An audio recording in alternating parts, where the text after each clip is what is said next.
Welcome to a profound exploration of faith, doubt, and the future of human belief. We are about to delve into a unique intellectual arena where deeply held convictions clash with personal disillusionment. The atmosphere is charged with anticipation, a palpable tension hanging in the air. Our participants today represent two distinct journeys through the spiritual landscape. On one side stands a devout Muslim, steadfast in their faith. Opposing them is an ex-Muslim, who has consciously departed from the very beliefs they once embraced. Presiding over this significant exchange is a seasoned judge, renowned for their impartiality and incisive intellect. Their role extends beyond mere moderation. They are here to guide us through the complexities of this discussion. The core subject of our debate is nothing less than the fundamental tenets of Islam, juxtaposed against the compelling reasons one might choose to leave the faith.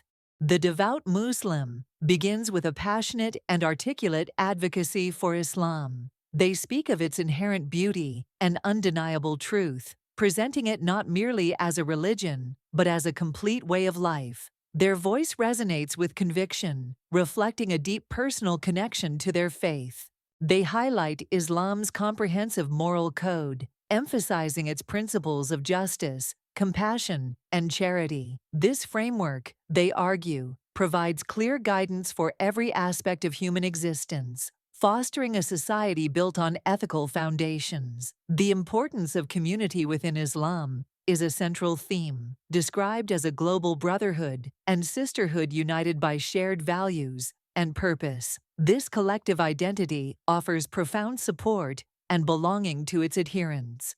The promise of eternal reward in the afterlife is presented as a powerful motivator and a source of immense hope. This spiritual aspiration, they explain, shapes daily actions and provides meaning beyond the temporal world. Quranic verses are cited with reverence, underscoring the divine origin of Islamic law, the necessity of prayer, and the unwavering commitment to faith. These scriptures are the bedrock of their belief system. Islam is described as an unparalleled source of comfort and guidance, particularly during times of adversity. It offers solace, direction, and a sense of peace that transcends worldly troubles. The faith is portrayed as a robust framework for life, providing structure, purpose, and a clear understanding of humanity's place in the universe. It answers life's most fundamental questions. Finally, the Muslim stresses the profound sense of belonging that Islam provides. It connects individuals to a rich history, a global community, and a divine purpose, fostering an identity that is both personal and universal.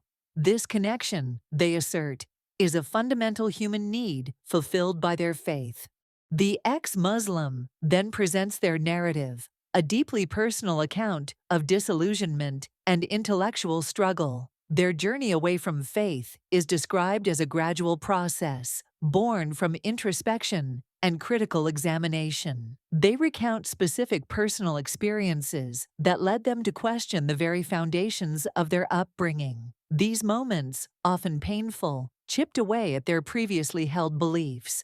A significant part of their argument involves pointing out perceived inconsistencies within the Quran itself. They highlight passages that, when scrutinized, appear to contradict each other or present logical dilemmas. Furthermore, they criticize historical actions attributed to some Islamic figures and empires, arguing that these events often deviate sharply from the idealized moral code presented by the faith. This historical critique challenges the notion of an unblemished past. The ex-Muslim argues vehemently against what they perceive as limitations on individual freedom imposed by Islamic law and doctrine. They speak of restrictions on personal choice, expression, and lifestyle that they found stifling. They explicitly reject a literal interpretation of Scripture, contending that such an approach leads to rigid dogma and an inability to adapt to modern ethical standards. This literalism, they argue, can be detrimental.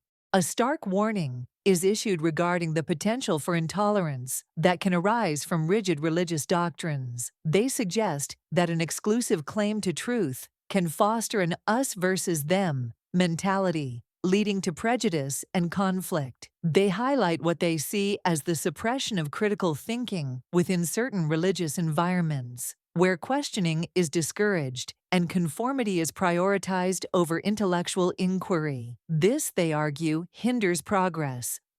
The ex-Muslim emphasizes the paramount importance of reason and critical analysis in understanding the world. They advocate for an approach to knowledge that is evidence-based and open to revision. Rather than relying solely on ancient texts, they assert the fundamental right of every individual to choose their own beliefs, or indeed, to choose no beliefs at all, free from coercion or social pressure. This autonomy is crucial.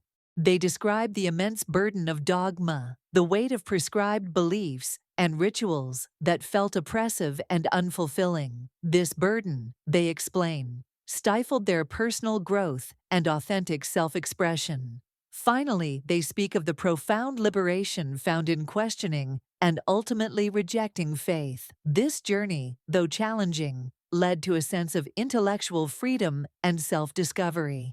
The debate intensifies as the Muslim responds to the ex-Muslims' criticisms. They offer a robust defense of historical context, explaining that actions of individuals or empires should not be conflated with the immutable principles of Islam. They emphasize the vast body of Islamic scholarship that provides nuanced interpretations and addresses apparent contradictions. This scholarship, they argue, offers depth and clarity.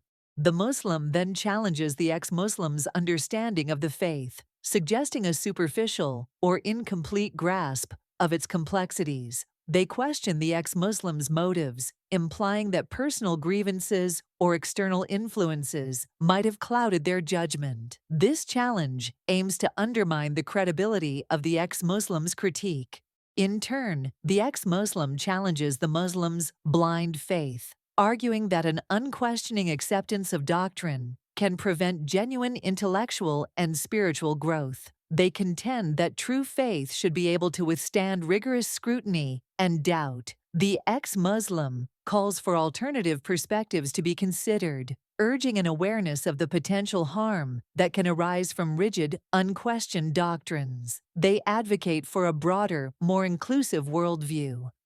They emphasize the critical importance of tolerance and acceptance for those who deviate from mainstream beliefs. This includes individuals who choose to leave a faith, asserting their right to do so without condemnation or ostracization. The exchange becomes a microcosm of broader societal tensions surrounding faith and secularism.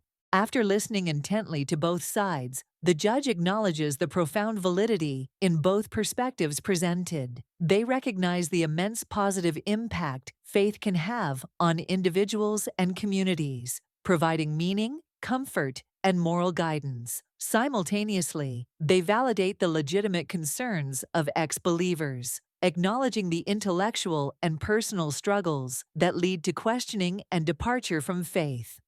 The judge then proposes a truly radical solution, one that silences the room and prompts widespread reflection. They suggest nothing less than the creation of entirely new religions, tailored for the modern age. Their rationale is compelling. The existing religious landscape, with its ancient texts and historical baggage, is increasingly insufficient for the evolving needs and complexities of contemporary humanity. New paradigms are required.